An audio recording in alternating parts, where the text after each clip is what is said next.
إنها المدينة التي حاول المسلمون فتحها 11 مرة. إنها المدينة التي بنى لأجلها السلطان محمد الفاتح أكبر مدفع في العالم وقتها. إنها المدينة التي حاربت لأجلها السفن الأمواج العالية وارتقت أعالي الجبال لتتمكن من حصارها. إنها القسطنطينية، وهذه قصة فتحها. Atalarımızın destanlarını masal mı sanıyorsun? Onlar Belur yıkmak için değil, adamı yandırmak için.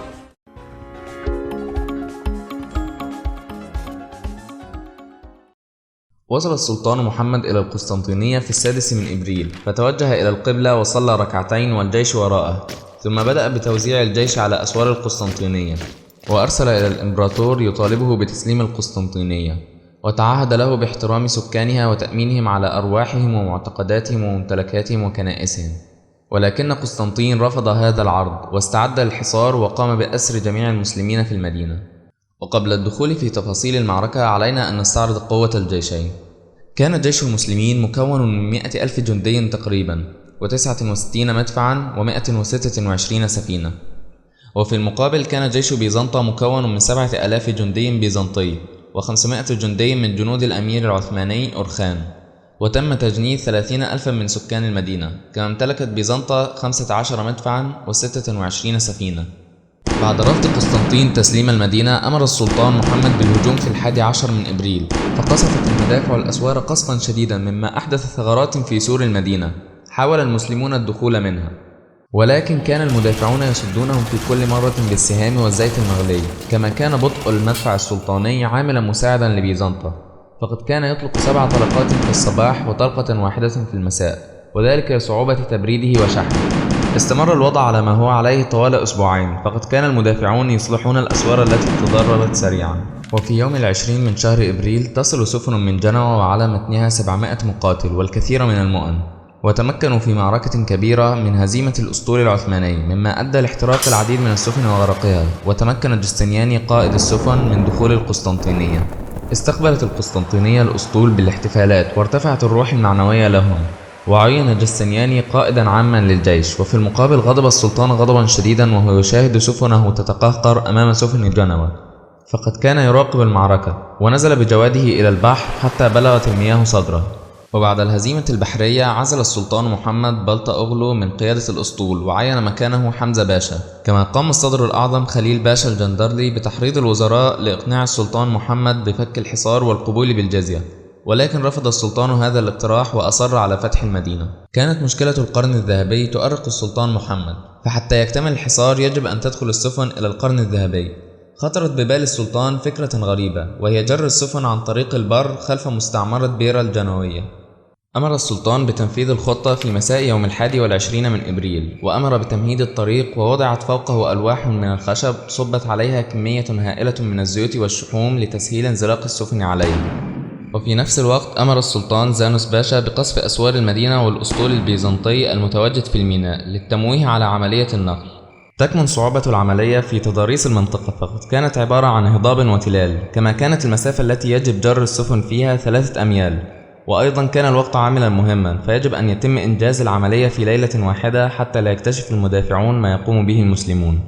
وفي صباح اليوم التالي استيقظت القسطنطينية على تكبيرات المسلمين وهم داخل القرن الذهبي بأكثر من 70 سفينة، مما سبب انهيارا كبيرا لمعنويات المدافعين. وانتشرت إشاعة بنبوءة تقول ستسقط القسطنطينية عندما تمخر السفن اليابسة.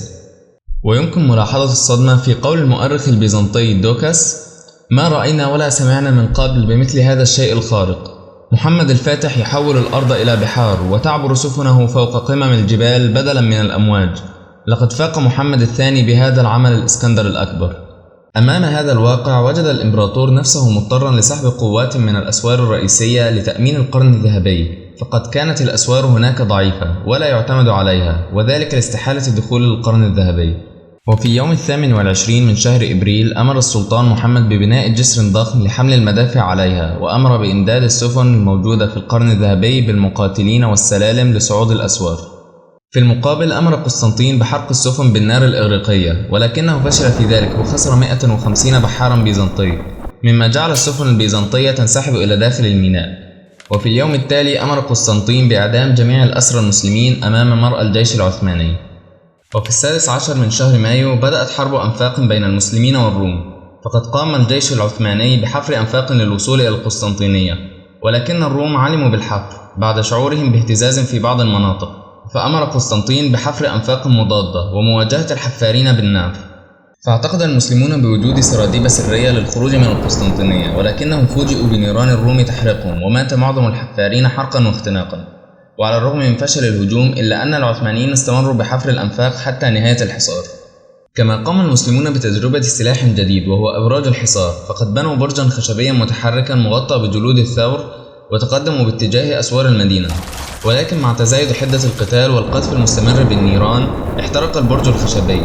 وعلى الرغم من ذلك لم ييأس السلطان وقال سنبني غدا 4 أبراج بإذن الله. وفي يوم 24 من شهر مايو ومع القصف الشديد للمدينة انفجر المدفع السلطاني ومات معظم مشغليه وعلى رأسهم المهندس أوربان، فأمر السلطان بإصلاحه تمهيدا لإعادة تشغيله. وطوال هذه الفترة مع القصف المستمر للأسوار انهارت معنويات السكان وبدأت تنتشر حالات الهلع بينهم مع كل ضربة تصيب الأسوار ودوي صوت المدفع الذي يرج أرجاء المدينة. وكان أقوى ما حدث حين حمل أهل المدينة تمثالا للسيدة مريم العذراء وأخذوا يتجولون به في ضواحي المدينة يتضرعون إلى العذراء كي تنصرهم على أعدائهم، وفجأة سقط التمثال من أيديهم وتحطم، فرأوا في ذلك نذير شؤم. وفي اليوم التالي سقطت أمطار غزيرة وأصابت إحدى الصواعق كنيسة آيا صوفيا، فتشاءم البطريرك وذهب إلى الإمبراطور وأخبره بأن الله تخلى عنهم وأن المدينة ستسقط في يد الأتراك. على الرغم من علم السلطان محمد باقتراب سقوط المدينة إلا أنه أراد دخول المدينة سلما، فأرسل إلى قسطنطين يطالبه بتسليم المدينة ويضمن له أمن السكان في أموالهم وعقيدتهم وكنائسهم، وأن يخرج قسطنطين مع عائلته ويقطعه حكم إمارة المورة. ولكن رفض قسطنطين العرض وقال إنه يشكر الله إذ جنح السلطان إلى السلم، وأنه يرضى أن يدفع له الجزية التي يريدها، وأن يعترف بسلطته على كافة الأراضي والحصون والبلدات التي فتحها. أما القسطنطينية فهي ليست قلعة حتى يتنازل عنها، بل هي أكبر تاج إمبراطوري مسيحي يرجع تاريخه إلى 1500 سنة، وأنه قد أقسم أن يدافع عنها حتى آخر لحظة في حياته، فإما أن يحفظ عرشه أو يدفن تحت أسوارها. عندما وصل السلطان محمد رد قسطنطين قال: حسنا، عن قريب سيكون لي في القسطنطينية عرش أو يكون لي فيها قبر. وفي تلك الأثناء وصل وفد مجري إلى خيمة السلطان ليبلغه برسالة باسم العالم المسيحي يهدده فيها بأسطول ضخم من البندقية وباقي دول أوروبا، وعن جيش ضخم يستعد لعبور نهر الدانوب في حال لم يرفع السلطان الحصار عن القسطنطينية. أصر السلطان محمد على إتمام الفتح وبدأ بالاستعداد لهجوم شامل على القسطنطينية، وقال بكل قوة: إما أن يسقط العثمانيون أو تسقط القسطنطينية.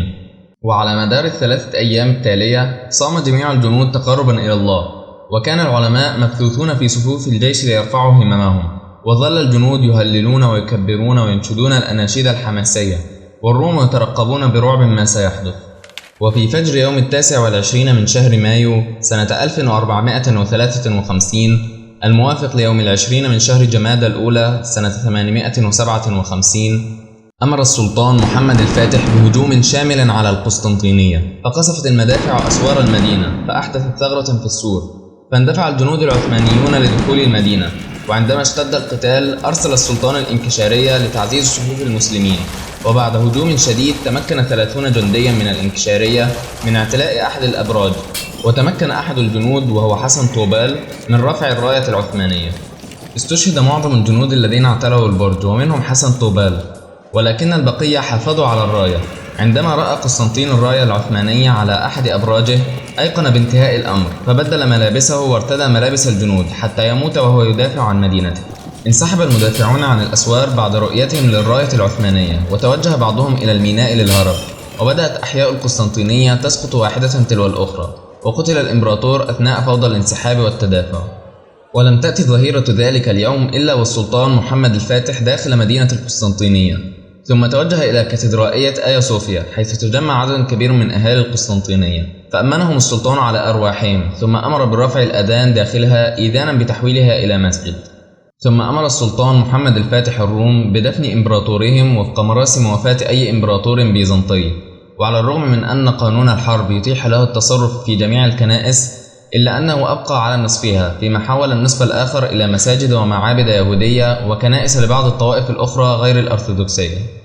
وأعطى كل طائفة حق انتخاب بطريرك يمثلها، وقد كان هذا الأمر محظورا في السابق.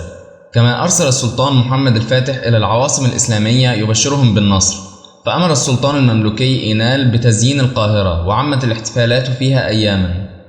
كما جاء في رسالة السلطان محمد الفاتح للسلطان إينال يقول فيها: إن من أحسن سنن أسلافنا رحمهم الله تعالى أنهم مجاهدون في سبيل الله ولا يخافون لومة لائم، ونحن على تلك السنة قائمون، وعلى تلك النية دائمون، ممتثلين قوله تعالى: قاتلوا الذين لا يؤمنون بالله، ومتمسكين بقول الملك العلام إلى أداء فرض الغزاء في الإسلام، مؤتمرين بأمره تعالى: قاتلوا الذين يلونكم من الكفار. وجهزنا عساكر الغزاة والمجاهدين من البر والبحر لفتح مدينة ملئت فجورا وكفرا، التي بقيت وسط الممالك الإسلامية تتباهى بكفرها فخرا، فأعددنا لها كما أمرنا الله بقوله: وأعدوا لهم ما استطعتم من قوة، كل أهبة يعتد بها، وجميع أسلحة يعتمد عليها من البرق والرعد والمنجنيق والنقب والحجور وغيرها من جانب البر، والفلك المشحون والجوار المنشآت في البحر كالأعلام من جانب البحر. ونزلنا عليها في 26 من ربيع الأول من شهور سنة 57 و800، فأحطنا بهم محاصرة، وحاربناهم وحاربونا، وقاتلناهم وقاتلونا، وجرى بيننا وبينهم القتال 54 يوما. فمتى طلع الصبح الصادق من يوم الثلاثاء يوم 20 من جماد الأولى، هجنا مثل النجوم رجوما لجنود الشياطين، سخرنا الحكم الصديقي ببركة العدل الفاروقي بالضرب الحيدري لآل عثمان.